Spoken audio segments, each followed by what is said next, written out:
Popular government scholarship program could be getting some big changes this year. Idaho Launch narrowly became a law a year ago, and it grants scholarships to graduating seniors that are pursuing in-demand careers.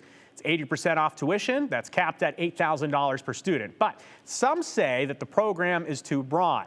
So a bill to redefine what in-demand careers is, it made it out of committee today. But State House leadership says that they have concerns far beyond semantics. Here's Andrew Bartline.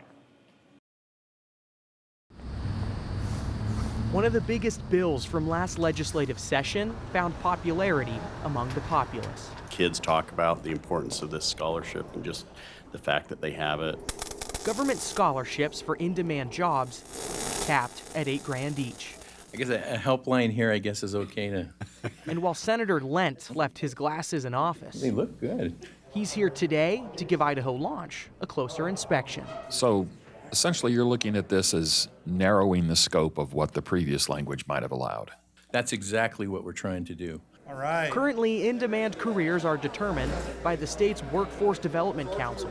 State statute guides the rankings with two factors: the number of openings and projected job growth. When you take those two variables and look at the data, you can come up with some odd combinations.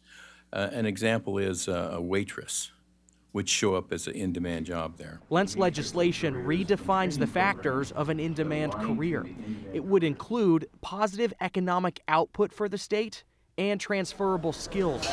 Careers needing a master's degree or higher would be eliminated from the program too. Kind of back to like, if you build it, they will come. So we're trying to build the path to these high return careers for our students in Idaho. But the concern about Launch goes far beyond definitions and language tweaks. It passed the House last session by a single vote. Put some sideboards around this thing so it doesn't turn into a whole Donnybrook. Speaker Moyle opposed it and still questions the panel behind the program. The Workforce Development Council, which is 36 people, only 2 of which are elected, giving them $80 million to do this is a concern. That there's some concerns that there ought to be some legislative oversight. But as it stands, Idaho Launch is state law. The program exhausted its funds entirely through year 1. And that's why it's successful. There's a giant need there. One that Lent says could use a little fine-tuning. And what can we do with that little bit more of education to really give them a leg up in the workforce? But none of it matters without the dollars to boot. The legislature's yet to fund it this year. They are, but I, of course, am on the Finance Committee. We fully funded the governor's recommendation on this going out. So now it'll be to the House and the Senate to approve the funding. Can you guys not fund something in state statute? Well, that's a good question. It cannot be funded, but that doesn't mean it's not in statute. So what would happen is we'd have to go back and figure out a way to fund it in some sort.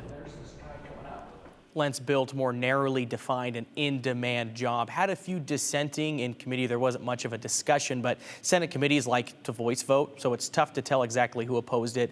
Maybe 2, maybe 3.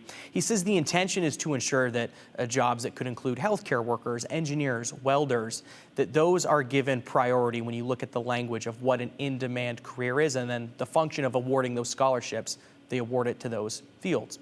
But the big piece here is Idaho Launch is law. It costs $80 million a year, Joe. That's something that you would think has to be funded because it is state law. We'll see how it actually shakes out. That answer was a little ambiguous. Can you fund something or not fund something in state statute? We could, but then we would have to later.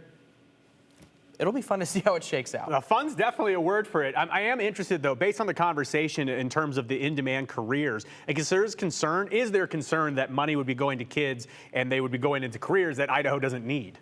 I mean, it was brought up that maybe somebody could shift their career. They get that Launch scholarship because I'm going to go be an engineer, and then they change their mind and they're like, I think Joe's the coolest guy ever. I want to be a journalist. I don't know if that's happening, but it seems that there was a concern that maybe it was. If your kid wants to be a journalist, let us know. Okay, thank you, Andrew.